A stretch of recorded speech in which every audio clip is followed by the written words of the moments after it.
Jadi apa itu turunan?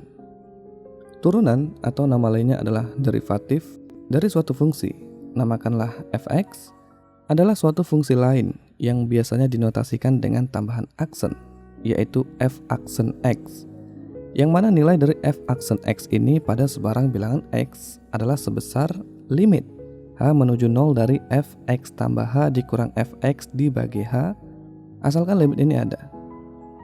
Titik, inilah definisi turunan yang sesungguhnya, tidak kurang dan tidak lebih, yaitu sebuah fungsi baru yang nilainya diperoleh dengan cara mengambil limit seperti ini dari fungsi yang lama, yang mana di sini f aksen x adalah fungsi barunya dan fx adalah fungsi lamanya. Dan tentu saja f-nya bisa diganti dengan huruf-huruf lain seperti g, y, s, dan sebagainya. Begitu pula dengan variabel x-nya juga bisa diganti dengan a, c, t, dan sebagainya. Itu hanyalah penamaan. Yang terpenting adalah definisinya tetap seperti ini. Jadi, jika seseorang bertanya, apa turunan dari fungsi fx sama dengan x kuadrat? Maka cara menjawabnya adalah, masukkan fx sama dengan x kuadrat ke dalam definisi turunan. Kemudian sederhanakan hasilnya untuk mendapatkan sebuah fungsi baru. Jadi, karena fx sama dengan x kuadrat, maka fx tambah h adalah x tambah h dikuadratkan. Kemudian fx ya tetap aja sama dengan x kuadrat. Kemudian kerjakan limitnya seperti biasa, x tambah h dikuadratkan bisa kita jabarkan menjadi x kuadrat tambah 2xh ditambah h kuadrat. Kemudian x kuadrat dan negatif x kuadratnya habis, sehingga yang tersisa adalah 2xh ditambah h kuadrat. Kita bisa faktorkan ini menjadi h dikali 2x tambah h, sehingga h-nya juga bisa kita coret. Dan sekarang yang tersisa hanyalah 2x tambah h. Kemudian ingat, ketika kita mengambil limit h menuju 0 dari suatu fungsi, yang di sini adalah 2x tambah h, itu artinya adalah kita bertanya, apa tujuan yang ingin dicapai oleh 2x tambah h seandainya nilai h menuju 0? Jadi, bayangkan nilai h-nya menuju 0. Maka apa yang dituju oleh 2x tambah h? Ya benar, yang dituju adalah 2x. Jadi kita tuliskan turunan dari fungsi fx sama dengan x kuadrat adalah sebuah fungsi baru f aksen x yang nilainya pada sebarang bilangan x adalah sebesar 2x. Kemudian jika ada yang bertanya lebih detail lagi, apa turunan dari fungsi fx sama dengan x kuadrat di titik x sama dengan 3? Maka cara menjawabnya bisa pakai dua cara. Cara pertama, langsung masukkan x sama dengan 3 ke dalam definisi turunan. Kemudian kerjakan limitnya seperti biasa, maka hasil akhir yang kita peroleh adalah 6. Atau bisa juga pakai cara kedua, kerjakan limitnya pakai variabel x dulu. Kemudian setelah kita dapatkan bahwa turunan dari x kuadrat adalah 2x, barulah kita substitusikan x-nya sebagai 3. Sehingga kita peroleh hasil akhir yang sama dengan cara sebelumnya, yaitu 6. Jadi turunan dari fungsi fx sama dengan x kuadrat di titik x sama dengan 3 adalah sama dengan 6. Sampai di sini sebenarnya sudah terjawab pertanyaan apa itu turunan. Namun yang sebenarnya lebih penting dan lebih asik untuk dibahas adalah, pertama, dari mana matematikawan mendapatkan ide untuk mendefinisikan fungsi seperti ini? Kemudian, apa sebenarnya makna dari perhitungan limit ini di berbagai konteks? Dan yang terakhir tentu saja apa gunanya turunan dalam kehidupan sehari-hari? Ketiga pertanyaan inilah yang akan kita jawab di video ini. So pastikan kalian sudah like dan subscribe agar channel ini terus berkembang. So, gagasan awal mengenai turunan muncul sekitar 200 tahun sebelum Masehi. Kala itu para matematikawan mencoba mendefinisikan apa itu garis singgung. Euclides mengatakan bahwa garis singgung atau bahasa Inggrisnya adalah tangent line adalah suatu garis lurus yang memotong kurva hanya di satu titik. Sebagai catatan, jika dikatakan garis tanpa ada keterangan lebih lanjut, maka yang dimaksud adalah garis lurus. Sedangkan kalau garisnya bisa melengkung, biasanya dinamakan dengan kurva. Gagasan Euclides ini konsisten pada kurva yang berbentuk lingkaran. Karena pada lingkaran garis singgungnya itu unik. artinya setiap titik hanya punya satu garis singgung. Namun gagasan ini tidak konsisten untuk kurva-kurva lain yang tidak berbentuk lingkaran. Sebagai contoh, pada kurva ini garis L memotong kurva hanya di satu titik, namakanlah titik P. Tapi garis L bukanlah garis singgung di titik P. Begitu pula dengan garis M, yang juga hanya memotong kurva di titik P. Tapi ia juga bukan garis singgung di titik P. Dan faktanya ada tak terhingga banyaknya garis yang memotong kurva ini hanya di titik P. Namun mereka semua bukan garis singgung di titik P. Yang kita maksud sebagai garis singgung di titik P adalah garis T ini, yaitu garis yang memotong kurva di titik P dan harus memiliki arah yang sama dengan kurva ini di titik itu. Walaupun mungkin ketika diperpanjang, garis ini akan memotong kurva ini di titik yang lain, tapi itu tak masalah. Yang terpenting adalah di titik P, dia memiliki arah yang sama dengan kurva ini sehingga ia benar-benar terlihat seperti garis singgung. Dan sekarang masalahnya adalah bagaimana caranya kita mendefinisikan garis singgung seperti ini secara matematis. Salah satu cara yang bisa dilakukan adalah menggunakan bantuan garis tali busur, atau dalam bahasa Inggris disebut dengan secant line. Garis tali busur atau secant line adalah garis yang memotong kurva di dua titik atau lebih. Misalkan ada sebuah kurva dari fungsi fx sama dengan x kuadrat. Kemudian ada dua buah titik pada kurva itu, yaitu P2,4 dan Q 4,16. Tarik tali busur yang melalui titik P dan Q dan namakan ia garis S. Maka persamaan garis S bisa dicari dengan rumus Y dikurang Y1 sama dengan M dikali X dikurang X1, atau yang dikenal sebagai rumus persamaan garis lurus.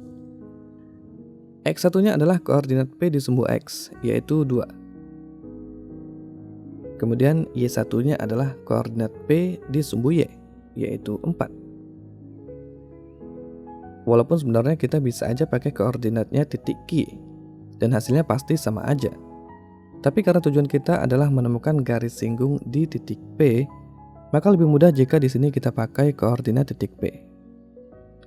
Kemudian, di sini M adalah kemiringan dari garis S, atau yang kita kenal juga dengan nama gradien.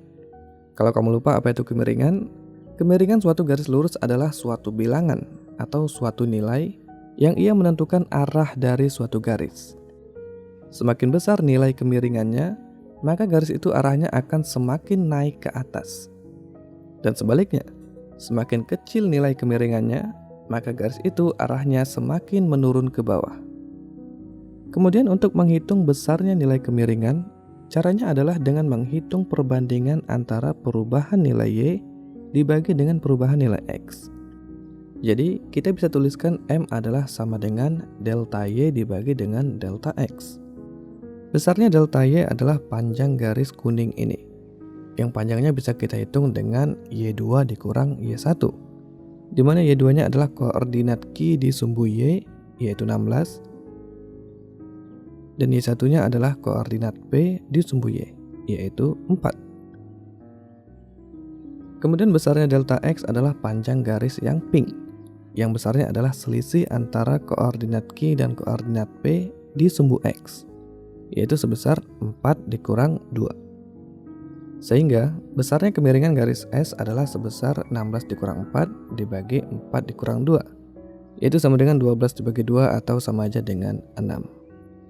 Jadi, persamaan garis S secara lengkap adalah Y dikurang 4 sama dengan 6 dikali X dikurang 2. Atau dapat kita sederhanakan lagi menjadi Y sama dengan 6X dikurang 8. Dan kalian boleh ganti X1 dan Y1-nya pakai koordinat Q, nanti pasti hasilnya sama aja, yaitu Y sama dengan 6X kurang 8. Sekarang mari kita perumum. Misalkan koordinat P adalah C, Fc. Kenapa Fc? Karena fungsinya itu fx dan x-nya adalah sama dengan c. Dan misalkan h adalah jarak antara koordinat titik P dan titik Q di sumbu x. Maka koordinat titik Q adalah c tambah h, fc tambah h. Iya kan? Kemudian tarik garis tali busur yang melalui P dan Q dan namakan ia garis S. Maka persamaan garis S adalah Y dikurang Y1 sama dengan M dikali X dikurang X1. Dengan X1-nya adalah C dan Y1-nya adalah FC. Di mana kemiringannya atau M adalah besarnya perubahan nilai Y dibagi dengan besarnya perubahan nilai X, yaitu delta Y dibagi dengan delta X. Besarnya delta Y adalah panjang garis yang kuning, yaitu sebesar Y2 dikurang Y1. Dengan Y2-nya adalah FC tambah H dan Y1-nya adalah FC. Kemudian, besarnya delta X adalah panjang garis yang pink, yaitu X2 dikurang X1 dengan X2-nya adalah C tambah H dan X1-nya adalah C, atau sama aja dengan H. Jadi, kemiringan garis S adalah sebesar FC tambah H dikurang FC dibagi dengan H. Dan persamaan garis S secara lengkap adalah Y dikurang FC sama dengan FC tambah H dikurang FC dibagi H dikali dengan X dikurang C. Sekarang mari kita fokus pada garis S. Bagaimana caranya kita merubah garis S ini menjadi garis singgung di titik P? Perhatikan baik-baik karena ini adalah inti dari video ini. Dan faktanya ini adalah salah satu inti dari kalkulus. Misalkan garis T yang berwarna hijau ini adalah garis singgung di titik P. Kemudian, bayangkan nilai H semakin mengecil dan mengecil mendekati 0. Dengan kata lain, bayangkan garis pink ini panjangnya itu semakin memendek mendekati 0. Maka akibatnya, titik Q akan bergerak semakin mendekati titik P.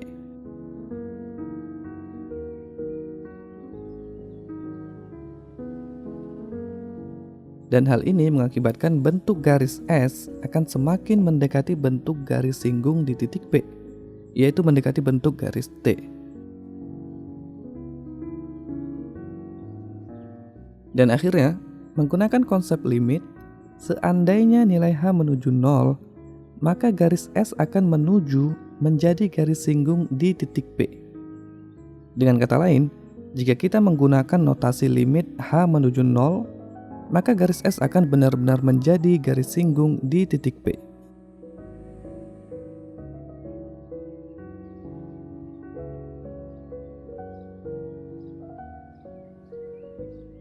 Sampai di sini kalian boleh pause videonya untuk memastikan bahwa gagasan ini benar.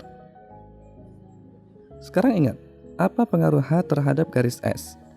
Atau apa yang dimiliki oleh garis S yang ia ditentukan oleh besarnya nilai H? Ya, benar, kemiringannya. Besarnya nilai H mempengaruhi besarnya kemiringan garis S. Dengan kata lain, ia mempengaruhi arah dari garis S. Jadi, kalau S ingin menjadi garis singgung di titik PC, FC, maka S haruslah yang pertama, memotong kurva fx di titik P. Dan kedua, mempunyai kemiringan sebesar limit H menuju 0 dari FC tambah H dikurang FC dibagi H.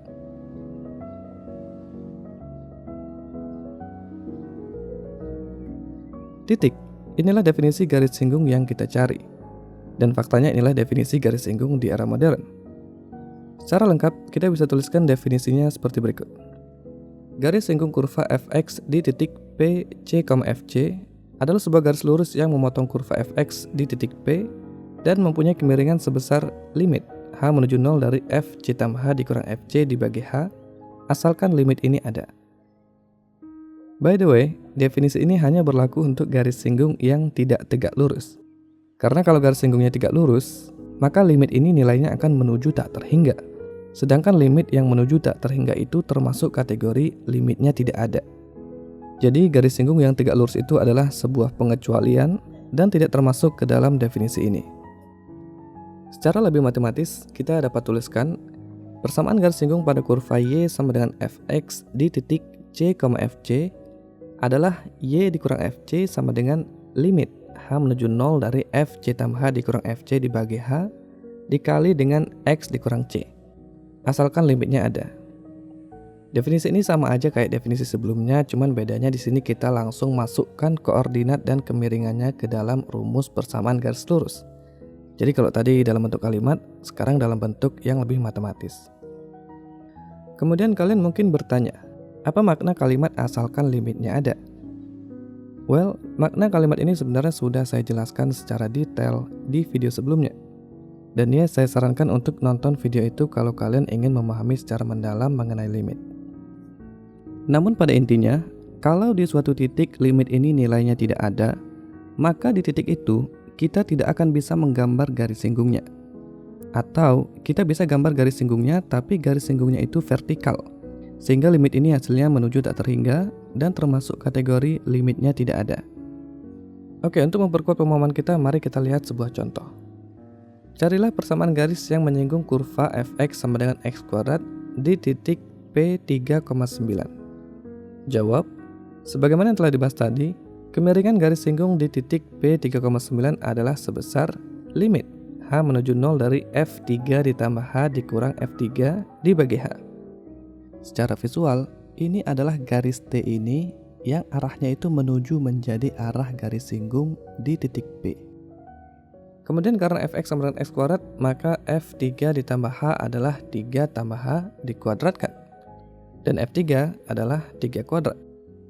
Kemudian kita bisa jabarkan 3 tambah H dikuadratkan menjadi 9 ditambah 6H ditambah H kuadrat. Dan 3 kuadratnya kita bisa jabarkan menjadi 9. 9 dan negatif 9-nya habis, dan yang tersisa adalah 6H ditambah H kuadrat, yang kemudian bisa kita jabarkan menjadi H dikali 6 ditambah H. Kemudian ingat, dalam limit, kita tidak mengatakan bahwa nilai H-nya adalah sama dengan 0. Karena kalau hanya sama dengan 0, maka hasilnya adalah 0 per 0, yang merupakan tak terdefinisi. Yang benar adalah, ketika kita menggunakan notasi limit, itu artinya kita bertanya, seandainya nilai H menuju 0, apa nilai yang dituju oleh H dikali 6 ditambah H dibagi H? Jadi, kita coba masukkan nilai-nilai H yang mendekati 0, kemudian kita perhatikan polanya, dan kita lihat apa yang dituju oleh H dikali 6 ditambah H dibagi H. So, misalkan kita ambil H-nya adalah sama dengan 0,01. Maka 0,01 dikali 6 tambah 0,01 dibagi 0,01 adalah sama dengan 6,01. Kemudian kita coba lagi masukkan H-nya sama dengan 0,001. Artinya lebih dekat lagi ke 0. Maka hasilnya adalah 6,001. Coba lebih dekat lagi, 0,0001. Dan ternyata hasilnya adalah 6,0001. Dan begitu seterusnya. Perhatikan polanya. Ternyata semakin H menuju 0, nilai yang dituju oleh H dikali 6 ditambah H dibagi H adalah 6. Jadi kita katakan bahwa nilai limit H menuju 0 dari H dikali 6 ditambah H dibagi H adalah sama dengan 6. Dan sebenarnya dalam kasus ini kita boleh aja mencoret H-nya, karena itu tidak akan merubah tujuan yang ingin dicapai. Tapi kenapa saya pertahankan bentuknya seperti ini? Karena saya ingin menegaskan bahwa jangan pernah berpikir bahwa H-nya benar-benar sama dengan 0. Yang benar adalah, sembari H-nya menuju 0, kita bertanya, apa yang dituju oleh fungsi yang ditanyakan? Yang di sini adalah H dikali 6 ditambah H dibagi H. Dan ternyata setelah kita periksa, yang dituju olehnya adalah 6. Jadi seperti inilah perbedaan antara nilai limit dengan nilai eksak. Terkadang, walaupun nilai eksaknya itu nggak ada atau nggak terdefinisi, belum tentu nilai limitnya juga nggak ada. Jadi, sekarang kita sudah dapat bahwa kemiringan garis singgungnya adalah sebesar 6. Kemudian, untuk memastikan bahwa garis ini memotong titik P, masukkan koordinat titik P ke dalam rumus persamaan garis lurus, yaitu Y dikurangi 1 sama dengan M dikali X dikurang X1. Kemudian masukkan juga nilai kemiringannya, sehingga kita peroleh persamaan garis singgung kurva fx sama dengan x kuadrat di titik P3,9 secara lengkap adalah Y dikurang 9 sama dengan 6 dikali X dikurang 3. Dan sebenarnya kita bisa aja sederhanakan lagi menjadi Y sama dengan 6X dikurang 9. Tapi saya pribadi lebih suka membiarkannya seperti ini agar lebih kelihatan prosesnya.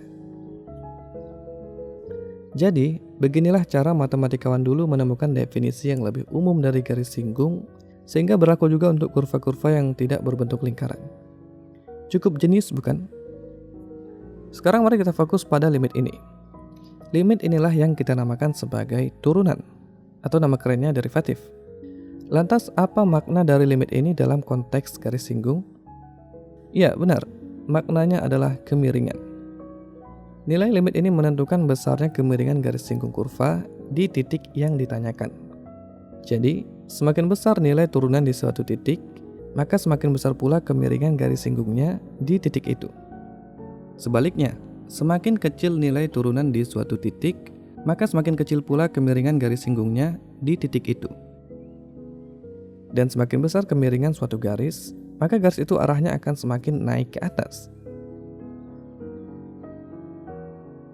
Dan sebaliknya, semakin kecil kemiringannya, maka garis itu arahnya akan semakin menurun ke bawah. Sebagai contoh, pada kurva ini yang sebenarnya adalah kurva fx sama dengan x kuadrat, di titik x sama dengan 2, turunannya adalah sebesar 4. Maka ini berarti kemiringan garis singgung di titik ini adalah sebesar 4. Kemudian karena kemiringannya itu bilangan positif, maka garis singgungnya itu berbentuk garis lurus yang naik ke atas. Apa arti naik? Naik artinya semakin nilai x membesar, nilai y-nya juga semakin membesar. Kemudian di titik x sama dengan 3, kemiringan garis singgungnya itu adalah 6. Maka garis singgungnya itu berbentuk garis lurus yang arahnya itu naik ke atas dan lebih tajam daripada garis singgung di titik x sama dengan 2 tadi yang kemiringannya cuma sebesar 4. Kemudian bagaimana jika kemiringannya negatif? Seperti contohnya di titik x sama dengan negatif 2. Di titik ini turunannya adalah negatif 4. Artinya di titik ini, kemiringan garis singgungnya adalah sebesar negatif 4. Seperti yang bisa kalian lihat, garis singgungnya itu berbentuk garis lurus yang menurun ke bawah. Apa arti menurun? Artinya, semakin nilai x membesar, nilai y-nya justru semakin mengecil. Jadi, kalau kemiringannya negatif, maka gambar garis singgungnya itu menurun ke bawah. Semakin kecil kemiringannya, maka garis singgung itu arahnya akan semakin tajam ke bawah. Dan terakhir, jika di suatu titik turunannya itu 0, maka garis singgungnya berbentuk garis lurus yang horizontal atau mendatar. Dan tentu saja nggak ada yang spesial dari kurva fx sama dengan x kuadrat. Hal ini juga berlaku untuk semua kurva lainnya.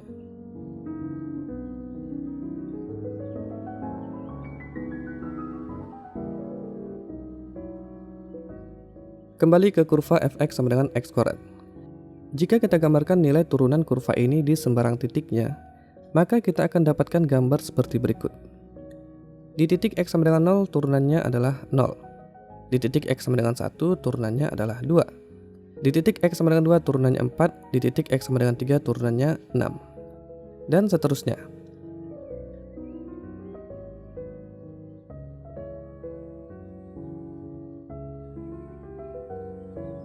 Jadi, turunan dari fx sama dengan x kuadrat di sembarang titiknya, baik yang positif, negatif, bulat, maupun berkoma-koma, itu selalu adalah 2 kali lipat dari besarnya nilai x-nya. Sehingga, kalau kita gambarkan turunannya di semua titiknya, maka kita akan dapatkan suatu fungsi baru yaitu f aksen x sama dengan 2x. Dan faktanya memang jarang sekali ya orang-orang itu ngerjakan turunan dengan cara memasukkan nilainya satu persatu ke dalam definisi limitnya. Yang sering dilakukan adalah mengerjakan limitnya itu pakai variabel x dulu. Kemudian setelah kita dapatkan bahwa turunan dari x kuadrat adalah 2x, barulah kita masukkan nilai x-nya sesuai dengan keperluan kita. Dan justru yang paling sering dilakukan, baik di sekolah maupun di perkuliahan, adalah menggunakan hafalan. Jadi, kita udah hafal bahwa turunan dari x pangkat n itu adalah n dikali x pangkat n dikurang 1. Sehingga, kalau kita ingin cari turunan dari x kuadrat, kita udah otomatis hafal bahwa turunannya adalah 2x. Dan kalau diperlukan untuk melihat nilai turunannya di titik x sama dengan 3, kita tinggal substitusikan x-nya sebagai 3. Maka kita peroleh hasil yang sama dengan cara-cara sebelumnya, yaitu 6. Dan menghafal itu sebenarnya bagus ya. Karena sejenius apapun orang, kalau hafalan sedikit, maka ia akan tetap kesulitan untuk menyelesaikan berbagai permasalahan di dunia matematika. Namun, setelah kalian menonton video ini, kalian jadi tahu bahwa sebenarnya hafalan-hafalan kita selama ini adalah hasil dari penyederhanaan limit definisi turunan. Dan berikut ini adalah beberapa hafalan yang wajib banget kalian hafal agar kalian mahir dalam mengerjakan berbagai permasalahan yang berkaitan dengan turunan.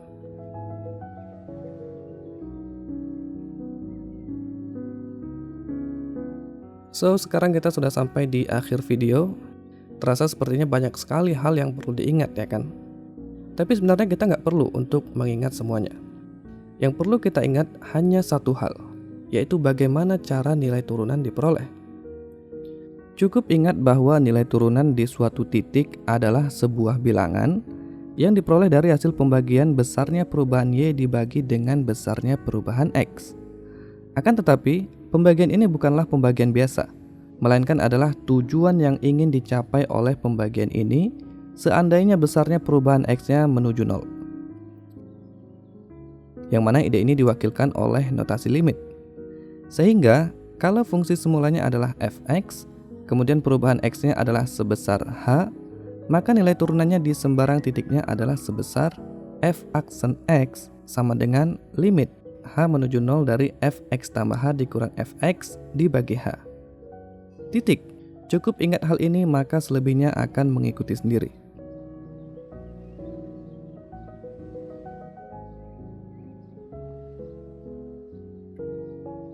Jadi kesimpulannya, yang pertama, dari mana matematikawan mendapatkan ide untuk mendefinisikan limit ini sebagai turunan? Jawab, ide awalnya adalah dari masalah garis singgung. Kemudian seiring berjalannya waktu, muncul masalah-masalah lain seperti masalah kecepatan sesaat, masalah keuntungan marginal, masalah pertumbuhan organisme, dan lain-lain sebagainya yang ternyata di dalamnya juga melibatkan perhitungan limit ini. Sehingga, para matematikawan merasa bahwa kita perlu memberikan nama yang netral kepada limit ini terlepas dari istilah-istilah yang beragam di berbagai konteks. Sehingga dipilihlah nama yang netral yaitu derivatif, atau dalam bahasa Indonesia sering juga kita namakan sebagai turunan. Yang kedua, apa makna dari perhitungan limit ini di berbagai konteks? Jawab, definisi turunan sebenarnya adalah definisi yang berdiri sendiri. Jadi dia tidak berkaitan dengan konteks apapun. Namun, jika kita bawa ke berbagai konteks, maka maknanya bisa beragam. Di konteks garis singgung ia bermakna kemiringan. Di konteks kecepatan ia bermakna kecepatan sesaat. Di konteks pertumbuhan ia bermakna kecepatan pertumbuhan sesaat. Dan masih banyak lagi makna-makna lainnya sesuai dengan konteksnya. Namun sebenarnya mereka itu semuanya sama aja ya. Cuman namanya aja yang beda. Dimanapun konteksnya, definisi turunan adalah selalu sama, yaitu sebesar limit ini. Dan terakhir, apa gunanya turunan dalam kehidupan sehari-hari? Jawab, konsep turunan banyak digunakan dalam dunia teknologi, seperti speedometer, GPS, kamera digital, dan sebagainya. Dalam dunia astronomi, turunan juga digunakan untuk memprediksi pergerakan planet, posisi planet, memprediksi gerakan-gerakan benda langit, mempelajari gravitasi. Di bidang ekonomi, turunan digunakan dalam perhitungan margin dan pendapatan, analisis risiko, analisis inflasi, dan sebagainya. Pada dasarnya segala objek yang bergerak ataupun berubah, maka dalam perhitungan kecepatannya pasti melibatkan konsep turunan. Dan pada video berikutnya, kita akan melihat bagaimana penerapan turunan dalam konteks kecepatan sesaat.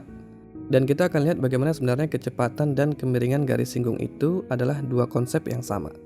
Jadi pastikan kamu like video ini dan subscribe agar kamu tidak ketinggalan. So, sampai jumpa di video berikutnya.